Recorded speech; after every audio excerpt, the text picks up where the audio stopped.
Sisi ni vijana, tuna haki, hatujalipa nyumba, hatuna mabwana eti sisi masingo mother eti tunaweza kujilipia nyumba, hatuna mabwana. Mabwana zetu ni hii kazi. Tumefanya kazi 22 days, hata 5 hatujapewa hata shilingi.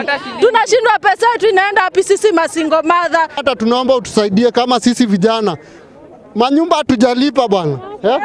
Hao watu wanatunyanyasa. Na wengine tunafanya kazi ngumu, tunachimba barabara. Naona wengine hawana food, wengine wamefungiwa nyumba. Surely serikali ni nini sasa? Naona yenyewe tunaumia. Technology driven, heavily driven by technology, and that's why we are seeing the kind of hiccups. You know, some people have not been paid, others have been paid 50% and all that. As at now, we have established that those people who have not been paid, completely, they have not been paid anything, is because they gave wrong information or details that do not rhyme.